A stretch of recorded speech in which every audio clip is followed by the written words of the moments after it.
بسم الله الرحمن الرحیم. به نام خدای بخشنده و مهربان. سلام بر شما بینندگان عزیز، اهالی ارجمند شبکه قرآن و معارف سیما، شمایی که اهل یاد خدا هستید و انشاءالله که اهل یاد خدا بمانید و در زندگیتون ذکر خدا همیشه تجلیگر باشه. ما توفیق این رو داریم که کماکان در شهر ما ویژه و پربرکت سامرا باشیم و در کنار حریم امن و مطهر حضرات معصومین امامین عسکرین علیهم السلام و منزل و خانه پدری حضرت حجت روحی و ارواح و نال تراب مقدم الفدا جای شما رو خالی میکنیم در این فضای نورانی و معطر و دعوت میکنم که بیننده و همراه ما باشید در آستانه اربعین سید و سالار شهیدان حضرت ابا عبدالله علیه السلام که از همین جا و در همین ابتدای برنامه با خواندن زیارت اربعین به ساحت نورانی حضرت امام حسین علیه السلام ادای احترام میکنیم.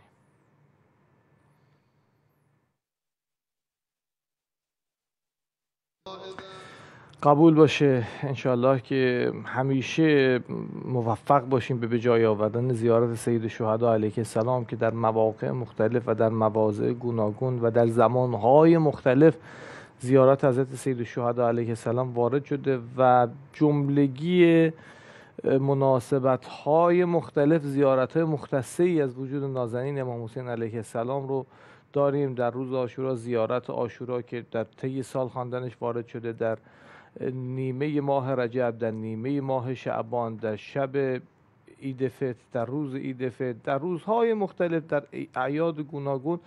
آنقدری حرکت امام حسین علیه السلام فضیلت داره و ذکر و یاد و نام ابا عبدالله علیه السلام رو زنده نگه داشتن موضوعیت داره که به مناسبت‌های مختلف ما توصیه شدیم به زیارت کردن حضرت سید الشهدا علیه السلام که یکی از شاخص‌ترین اونها همین زیارت اربعین است که متن زیارت خیلی طولانی نیست اما برکت این زیارت خیلی زیاده. آنقدری که میبینید از سراسر دنیا خودشون رو میرسونند و پای در مسیر مشایع میگذارند و کوچک و بزرگ، پیر و جوان، از راههای دور و نزدیک، شیعه و غیر شیعه، مسلمان و حتی غیر مسلمان، با ادیان مختلف، حتی کسانی که در دایره ادیان الهی نیستن ولی آزاد مرد هستن، میبینید شما اونها رو در مسیر مشایعی که میان ادای احترام میکنن به ساحت نورانی سید الشهدا علیه السلام. حرکت ویژه، زیارت پربرکتی است. از خدا میخوام که روزیتون کنه که در این فضای نورانی و معطر قدم بگذارید و حتی اگر امکان حضور هم ندارید به فرموده معصوم علیه السلام اگر از راه دور همین که دلتون پر کشید اینجا، تو دلتون گفتید ای داد کاش ما هم بودیم در عتبات، کاش ما هم بودیم در سامرا، قدم زنان میرفتیم به سمت کربلا، کاش ما هم بودیم زیارت میکردیم قبر مطهر سید الشهدا علیه السلام و دست بر روی سینه گذاشتید و گفتید السلام علیک یا ابا عبدالله، شما هم به قدری که سائران سید الشهدا علیه السلام در کنار مسجد نورانی تحت قبه شریف اون حضرت دارن دعا میکنند و زیارت میکنند، به همون اندازه شما هم سهیم و شریک خواهید بود. الهی که خدا از نزدیک روزتون کنه زیارت کربلای معلی رو. آمین یا رب العالمین. خب در خدمت کارشناس محترم برنامه‌مون هستیم جناب حجت الاسلام و المسلمین حاجی چهره نما، بهشون سلام عرض میکنم، آرزوی قبولی زیارات. بندم سلام و عرض ادب دارم خدمت حضرت عالی و همه بینندگان عزیز برنامه یاد خدا. در سامرا نایب زیار همه شما هستیم و از خدا میخوام که خدا شفاعت این حضرات معصومین امامین همامین، امام هادی و امام عسکری سلام الله علیه را نصیب هممون بکنه در دنیا و آخرت و انشاءالله به زودی زود شما هم زائر حریم و آستان ائمه معصومین در سامرا باشید انشاءالله. خب ما روزه قبل درباره یاران ابا عبدالله علیه السلام و کسانی که ولی خدا رو یاری میکنن صحبت کردیم و از ویژگی ها و خصایصشون گفتیم. امروز هم در خدمت شما هستیم از زبان شما بشنویم. بله، یک کلامی دارن حضرت که نشان میده این حرکتی که حضرت دارن انجام میدن، این حرکت اصلاحی و حرکت بسیار انسانی حضرت برای اصلاح ساختارها و ارزش‌هایی که در جامعه مغفول واقع شده. شما ببینید حضرت میفرماند که الا و ان السنة قد امیتت و ان البدع قد احیت. سنت‌های اصیل پیامبر از بین رفت. اگر من ابا عبدالله الحسین تو این مسیر اومدم و دارم حرکت میکنم، بچه‌های خودم رو دارم میارم در کربلا، همه این اتفاقها اگر داره میفته برای رقم زدن اون رخداد بزرگ، یعنی تغییری که در سنت‌ها ایجاد شده، بدعت‌هایی که در جامعه جایگزین شده، ارزش‌ها به ضد ارزش تبدیل شده، ضد ارزش‌ها به ارزش تبدیل شده، من میخوام این ساختار رو بیام تغییر بدم. و این نکته بسیار مهمیه و این مسئولیتیه که بر عهده ابا عبدالله الحسین گذاشته شده. خیلی عجیبه یه وقتی نامه ای رو حضرت وقتی میخوان از مکه حرکت بکنن، برادرشون محمد حنفیه خب میان از ایشون میخوان که در این مسیر قدم نگذارن، چون میگن این مسیر انتهاش به شهادته. ما خبر داریم، چون خیلی هم خبر داشتن این اتفاق میفته، نگران بودن نکنه بری با شما برخورد بشه. عجیبه که وقتی که ایشون میرن فردا میبینن که حضرت عزمشون جذب شد برای حرکت، میگن که چی شد آخه، برای چی الان دارید حرکت میکنید؟ یه نکته‌ای هست، خب ما همیشه این رو میشنویم که حضرت در عالم رویا دیدن رسول خدا رو که فرمودن حسین جان حرکت بکن ان الله شاء یراک قتیلا، در صورتی که در منابع وقتی نگاه میکنی میفرماند که بعد از اینکه تو رفتی رسول خدا آمدند. این اون نقطه ایه که حالا گاهی اوقات به خواب تعبیر میشه، ولی نه، حضرت جایی در متن روایات نیست که خواب دیدن. حضرت میفهمن که رسول خدا تشریف آوردن، فرمودن حسین ان الله شاء یراک قتیلا، این مسیر رو باید شروع بکنی، این شهادت تو چراغ راهی میشه برای اون تغییر اساسی که تو میخوای و جلوگیری از این هدم دین.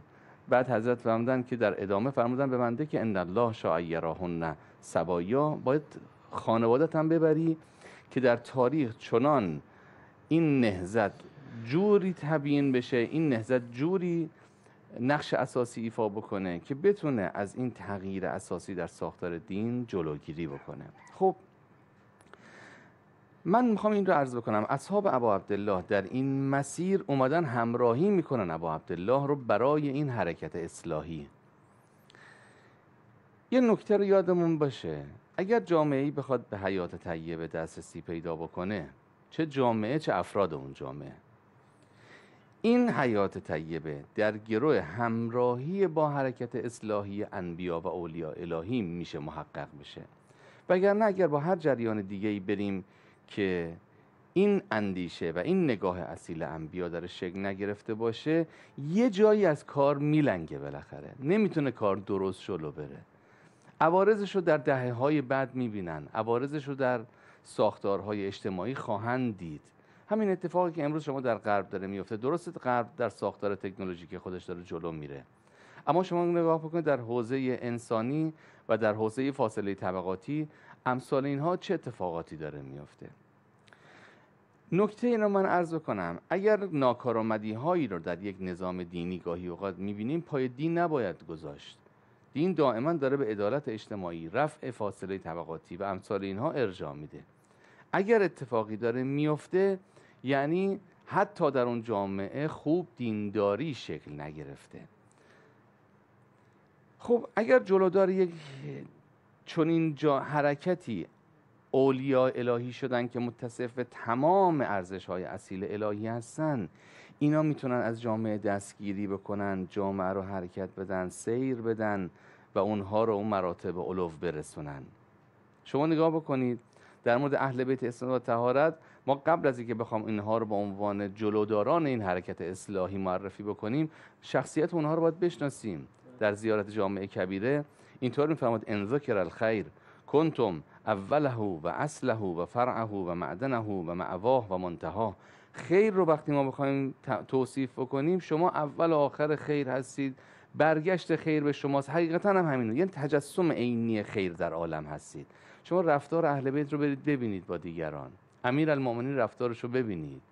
امیرالمومنین اگر در میدان نبرد، در میدان کارزار، اون شجاعیه که شکست ناپذیره، اون شخصیتی که به تعبیری فرمود رسول خدا کرار غیر فراره، همین شخصیت وقتی میرسه به اون یتیمی که مثلا پدرش در رکاب رسول خدا، در رکاب امیرالمومنین به شهادت رسیده، کسی نیست دست به سرش بکشه، همینشون وقتی میرسه به خونه یتیمی که پدری نداره که دست به سر اون بکشه، میبینید میاد خم میشه جلوی او، شروع میکنه حرکت کردن، 4 دست و پا راه رفتن که این بچه تبسمی به لبش بشینه. یک همچین چیزی، یعنی یک همچین جامعیتی رو داره، در صورتی که در میان خلفای عباسی، در میان خلفای اموی شما اصلا این حرکات رو نمیبینی. کسی که بخواد اینقدر یه دفعه خودش رو بشکنه که دل یک یتیم رو بخواد به دست بیاره. حالا شما این رو ببینید، این مجمع خیرات بودن اهل بیت، این نکته مهمی که حالا ان شاءالله در ادامه بس من عرض خواهم کرد که اصلا چرا اهل بیت به این افق تربیتی و به این افق ادب رسیدن که صلاحیت پیدا کردن برای حرکت دادن جامعه. عمده تفاوت اینه که این خلفایی که شما نام بردید که در واقع در حکومت اسلامی خودشون رو جا زده بودن به عنوان خلیفه، جایی به عنوان خلیفه و زعامت امت اسلام نداشتن، اما حالا به زور غصب کردن، آمدن جایی رو گرفتن. اینها حضور در بین مردم نداشتن. ائمه طاهرین علیهم السلام اتفاقا تاکید داشتن بر اینکه بین مردم باشند، گره‌گشایی بکنند، از کار مردم سوالاتشون رو در دل خود مردم حل بکنن. و تاکید بر این داشتن که زندگی ساده زیستانه‌ای داشته باشن، انقدری که ابایی نداشتن مردم بیان زندگی اونها رو ببینند، از وضعیت زندگی اونها آگاهی پیدا کنند. اما خلفایی که آمدن و مستقر شدن عموما به دلیل حب دنیا بود، به دلیل اینکه جاه و مقامی برای خودشون درست کرده بودن، کاخ و سلطنتی و دارالاماره و چه. خب طبیعی است که اونها تمایلی نداشتن که مردم از یه حدی بیشتر به اونها نزدیک بشه دیگه. اون موقع تو اون جامعه‌ای که سرانش این اندیشه رو دارن، توقع نمیشه از جامعه داشت که اون جامعه به سمت خوبی ها بخواد حرکت کنه. وقتی جامعه نگاه میکنه به بالا دست خودش، میبینه بالا دست خودش براش اشرافیت، ملاکه، براش قومیت گرایی، فاصله طبقاتی یک ارزشه، نمیشه توقع داشت که در سطح جامعه دیگه این ضد ارزش هایی که به عنوان ارزش داره تلقی میشه، اینها بروز پیدا نکنه، ظهور پیدا نکنه. مردم همین اندیشه رو پیدا میکنن. حالا بذارید من نکته رو عرض بکنم. اگر ما بخوایم واقعا یک نگاه تطبیقی داشته باشیم، تو این نگاه تطبیقی معلوم میشه تفاوت امیرالمؤمنین، تفاوت اهل بیت با دیگران چیه و تغییر سنت ها چجوری رخ داده. ببینید امیرالمؤمنین علیه السلام در اون نبردی که با عمرو بن عبدود داره، من یه تطبیقی میخوام برم کارو جلو، در اون نبردی که با عمرو بن عبدود داره، خب شما ببینید وقتی که عمرو رو زمین میزنه و اون فرد شجاع عرب خیلی موقعیت داره، اون رو به زمین میزنه و اون رو میکشه، رسم بوده در جاهلیت، خیلی از عرب این کارو میکردن. وقتی که بزرگ یک قومی رو میزدن زمین، یک شخصیت رو زمین میزدن، برای اینکه خارش بکنن، برای اینکه اون قوم رو خار بکنن، میومدن او رو گاهی اوقات مصلح میکردن، لباس از تنش در می آوردن، به هر نحوی اون رو تحقیر میکردن. اینی که در مورد وجود نازنین سید الشهدا قبل از وجود نازنین ابا عبدالله الحسین، حمزه سید الشهدا، شما ببینید وقتی که ایشون رو به شهادت میرسونن چرا میان مصلحش میکنن؟ دارن تحقیرش میکنن، دارن طرف مقابل رو تحقیر میکنن با این کار. بله. خب شما در اینجا نگاه بکنید، امیرالمؤمنین وقتی اون رو به زمین میزنه، میگن لباسش رو در بیار، سلاحش رو بردار. امیرالمؤمنین کارو نمیکنه. حضرت فهمید که این بزرگ قومه، نباید خار بشه. حالا با من نبرد کرده، اما من بنا ندارم که در این حالت هم حتی دشمن خودم را خار بخوام بکنم. وقتی به خواهر ایشون خبر رسید که علی ابن ابی طالب، یک برادر تو اینطوری باش رفتار شده، گفت کی این کارو کرده؟ مقابلش کی بوده؟ تا گفتن علی ابن ابی طالب، گفت از او توقع میرفت این کار رو بکنه. بعد یه شعری گفت لو کان قاتل امر غیر قاتله، اگر قاتل امر غیر از این قاتلش بود، یعنی امیرالمؤمنین، لکنت ابکی علیه آخر الابدی ولکن، گفت تا آخر ابد، تا آخر من گریه میکردم تا ابدالدهر، ولی قاتل امر لا یعاب بهی، اصلا عیب و سرزنشی به این قاتل امر نیست. من کان یدعی قدیما بیضة البلدی.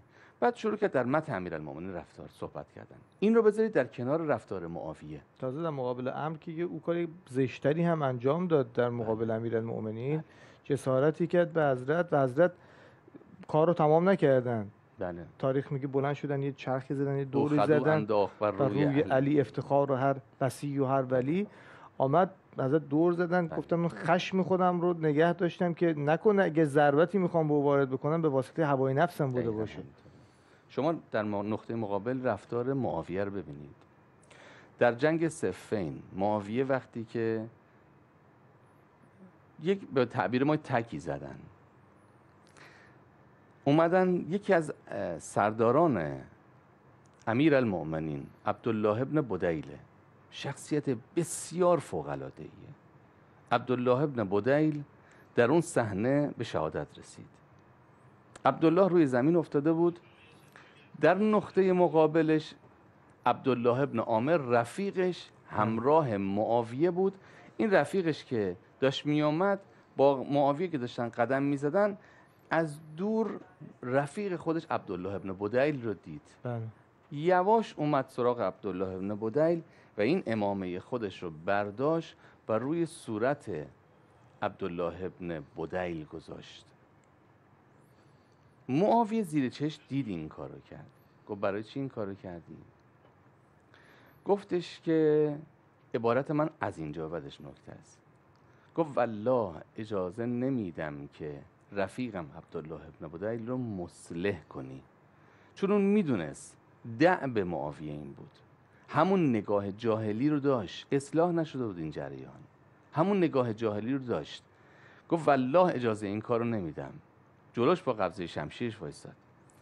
اگر می‌بینیم در کربلا ابا عبدالله الحسین رو وقتی به شهادت میرسونن، اون جسارت ها رو به حضرت میکنن، لباس از تن بیرون میارن، مصلح میکنن، قطعه قطعه میکنن.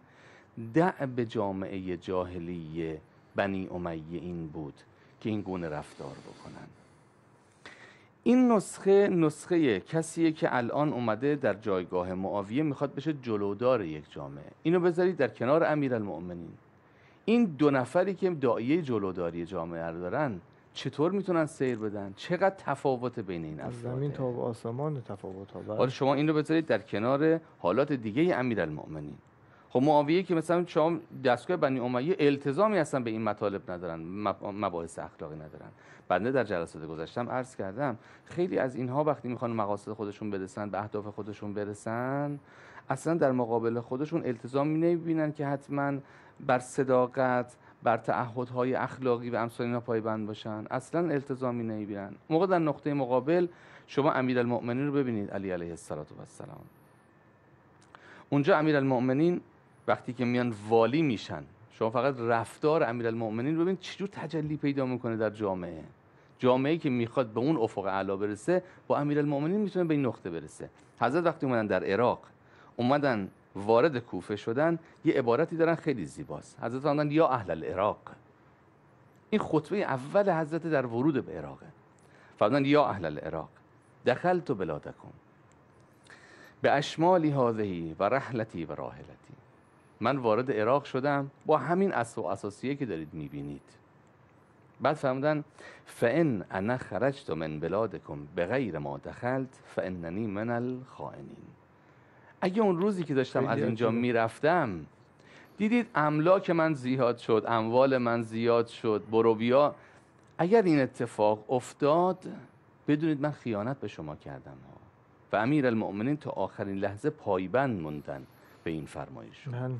این رو در نقطه مقابل بذارید مثل معاویه‌ای که وقتی که اون خلیفه دوم داره میره به سمت فلسطین، داشت حرکت میکرد، در اون فتوحات میرفتن اونجا، معاویه خبردار شد که دارن میان، با یه گروهی از سواران اومدن به استقبال عمر. وقتی که اومد به استقبالش، عمر تا اون سواران رو دید، اون شوکت رو دید، اون آذینها رو دید به اینها، یه دفعه گفت این ساختاری که من دارم در وجود تو میبینم در کسری و قیصرها و اینها میبینم، این چه قیافه‌ای تو داری، چرا این شکلی هستی؟ شروع کرد توجیه کردن. گفت ببینید مردم اینجا عادت کردن به دیدن جلالت قیصرها و امثال اینها، منم باید اینطوری بیام اینا بپذیرم. گفت باری خوب، اگر اینطوریه درسته، این رفتار درسته. کسی که در نوع سبک زندگیش اشرافیت براش مفهوم داره، فاصله طبقاتی، عرب و عجم بودن براش مفهوم داره، این شخصیت نمیتونه جامعه رو مثل امیرالمؤمنین سوق بده. امیرالمؤمنینی که میاد میفرماید که مردم اگر من یه مقداری به اموالم اضافه شد، نگاه کردید دید از رانت دارم استفاده میکنم، بدونید من خیانت دارم میکنم. اون اصلا براشون این معنی نداره. بله. این که ما اصرار میکنیم اهل بیت اگر در نوک اون جریان اصلاحی جامعه قرار میگرفتن خیلی متفاوت میشد. این اعتراف ما هم نیست. قبلا هم عرض کردم سید قطب که خودش یکی از ایدئولوگ های جریان سلفیه میگه ای کاش خودش یک سنی متعصبه. ایشون میگه در اون کتاب عدالت اجتماعیش میگه ای کاش به جای انتخاب عثمان علی انتخاب میشد، صفحات تاریخ رو تغییر میداد. علی مردی نبود که بخواد بیاد جامعه رو ببره به سمت اشرافیت، ببره به سمت فاصله طبقاتی. جامعه کلاً نظام انسانی مسیرش تغییر میکرد. یه حیف شد این اتفاق نیفتاد. خیلی ممنونم از شما. انشالله که فرصتی باشه باز حاج آقا در خدمت شما باشیم و بتونیم روزهای آینده از حضور حضرت عالی استفاده بکنیم. از توضیحات خیلی خوب شما ممنون و سپاسگزارم و تقاضا میکنم که در اولین تشرفتون که فکر میکنم دقایقی آینده باشه ما و بینندگان عزیزمون رو از دعای خیر خودتون محروم نکنید. حتما نایب زیاره شما همه بینندگان عزیز انشالله هستم در سامرای شریف، انشالله به نیابت از طرف شما همین الان که انشالله مشرف بشم، به نیابت از طرف همتون زیارت خواهم کرد و همتون رو دعا میکنم. شما هم ما رو دعا بکنید که انشالله خدا توفیق بده در این مسیر بتونیم انشالله قلم بزنیم، صحبت بکنیم و نور ولایت اهل بیت و نور کلام اهل بیت رو بتونیم منتشر بکنیم انشالله. خیلی ممنون و سپاسگزارم از شما بینندگان عزیز. هم ممنونم و تشکر میکنم به واسطه همراهیتون. لطفا با ما باشید. ما در بخش بعدی مهمان ارجمند دیگری داریم که پیش روی شما خدمتشون خواهم بود انشالله.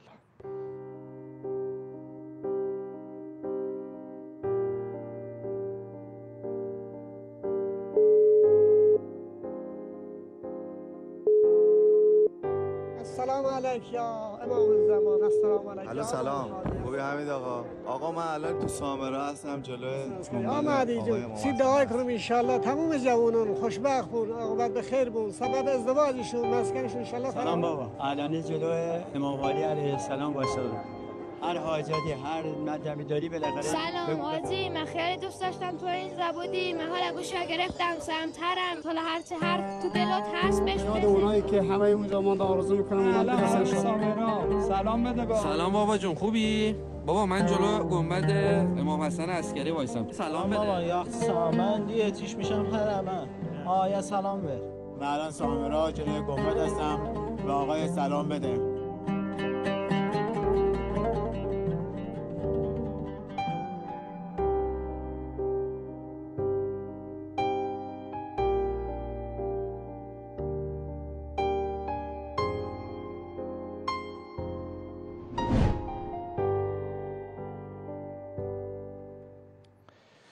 خب ممنونم از اینکه همراه ما هستید در کل مسیرهایی که منتهی هست به اعتاب مقدسه در سرزمین عراق. همه زائران و دلدادگان شیفتگان حضرات معصومین علیهم السلام مورد پذیرایی و احترام قرار میگیرن، تکریم میشن از سوی خادمان، از سوی موکبداران، نه به مانند اهل بیت امام حسین علیه السلام که هر شهری وارد می شدند به اونها جسارت می کردند، در هر شهری وارد می شدند با اونها به مانند خارجی ها رفتار می کردند، مانند کسانی که از دین خروج کردن رفتار می کردند، به اونها جسارت می کردند. اینجا اما هر کسی که زائر امام حسین علیه السلام باشه، پیراهن مشکی ابا عبدالله به تنش باشه، سربند و پرچم یا حسین دستش باشه، تکریمش میکنند، موکبداران تجلیلش میکنند، از او خوش آمدگویی میکنند و به او خیر مقدم میگن و خستگی رو از تن او میزدایند، اطعمه و اشربه و آب و غذا به او میدن و این درد آدم رو و بغض آدم رو بیشتر میکنه که آنگونه نسبت به اهل بیت امام حسین علیه السلام در اربعین و پیش از اون رفتار کردند و اما در اربعین این سالها خادمان و ارادتمندان ساحت نورانی سید الشهدا علیه السلام چقدر متفاوتند و هر جایی که نام ابا عبدالله علیه السلام باشه به زائران امام حسین علیه السلام احترام میکنند و اونها رو تجلیل میکنند. در خدمت یکی از موکبدارانی هستیم که در سامرای شریف توفیق و حضور دارن، خدمتشون سلام عرض میکنم و آرزوی قبولی عبادات و خدمات و زیارات دارم. بسم الله الرحمن الرحیم. منم عرض ادب و احترام خدمت حضرت عالی و بینندگان عزیز دارم، در خدمت شما هستیم. سلامت باشید. معرفی بفرمایید خودتون و موکبتون رو. موکب بقیت الله استان هرمزگان هستم.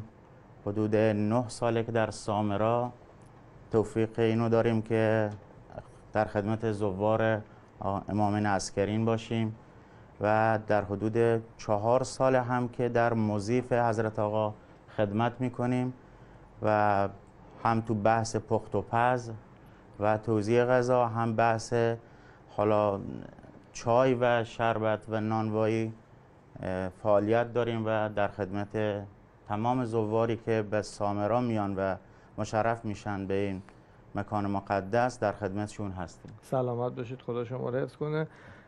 همین کنار مجموعه درمانی هلال احمر مستقر هستید. آره، شربت و اینا هم بعد از ظهرش میدید و خلاصه تقریبا از دوره ساعت 9 که گرما شروع میشه تا نزدیک های ساعت 5 عصر بحث شربت رو داریم و از ساعت های حالا صبح، اول صبح که صبحانه، بعد از نماز صبح که صبحانه تا ساعت 9 بعد از اون شربت میدیم.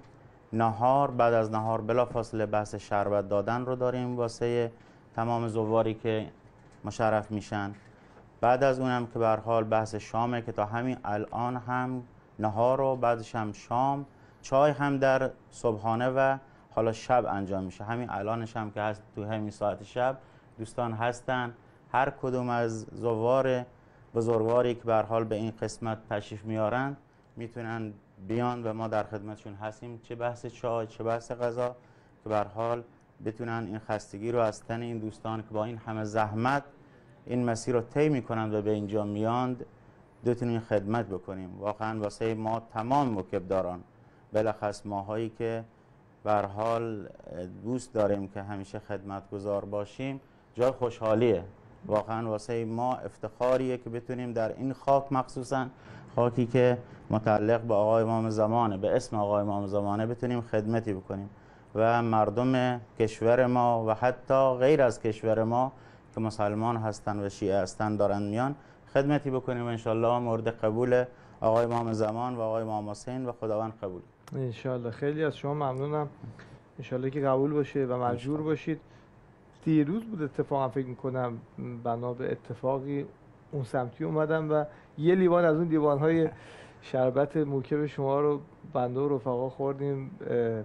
واقعا عرض میکنم خدمت شما، اینجا هر جایی و هر سمتی که قدم میزنید یه موکب هست و داره پذیرایی میکنه از زوار امامین عسکریین که خیلی خیلی فضای سامرا رو متفاوت کرده. من یادم میاد سالهای گذشته، نه یکی 2 سال پیش، قدری عقب‌تر، در همین سامرا وقتی زائران می آمدن خیلی دچار مضیقه بودند و سختی، یعنی هم موکب ها کم بود، هم پذیرایی ها محدود بود، هم زائر وقتی می آمد این هم مسافت رو طی کرده بود می آمد اینجا با خستگی، واقعا دچار مشکل بود.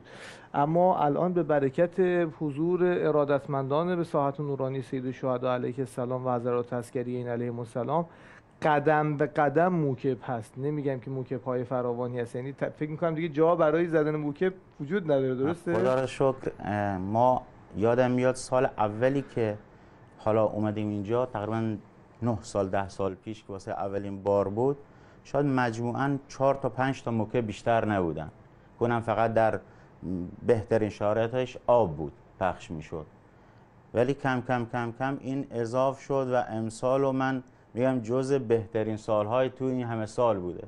خدا را شکر خیلی وقتا ما ببینیم اینجاها به اندازه موقع و پذیرایی خوب داره انجام میشه از دوستان که ما غبطه میخوریم چون کمتر میرسن دیگه به ما واقعیت هم.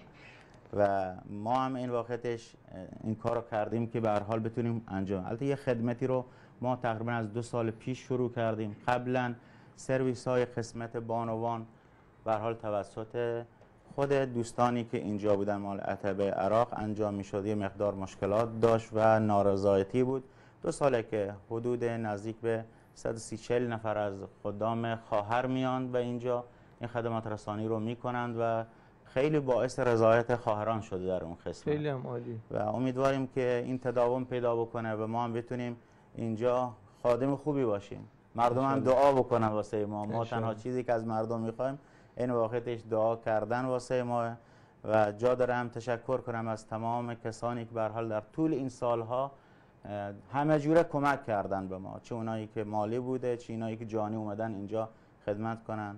و همچنین تقدیر تشکر میکنم از شماها که شبانه روز زحمت میکشین و همچین فرصت رو به وجود میاری که ما ذره‌ای از اون کارهایی که میشود بگیم که بقیه هم تشویق بشن در این راه انشالله بیان خدمت کنن. بزرگواری. خیلی از شما ممنونیم. ما که من خودم رو از میکنم کاری انجام نمیدیم، اصل کار شما دارید، زحمت میکشید انجام میدید. رفقای من پشت دوربین تو این هوای گرم، عزیزانی که دارن زحمت میکشن، واقعا همه دست به دست همدیگه میدن که این اتفاق رو رقم بزنن که حال کسانی که دلشون اینجا هست و خودشون اینجا نیست رو منقلب بکنند و یه ارتباط دلی شکل بگیره، یه عرض ارادت دلی شکل بگیره. خیلی از شما ممنونم آقا. ان شاءالله که پیروز باشید و سالهای سال توفیق خدمتگزاری و موکبداری داشته باشید در همین مکان نورانی و مقدس. از شما بینندگان عزیزم خیلی ممنونم به واسطه همراهیتون.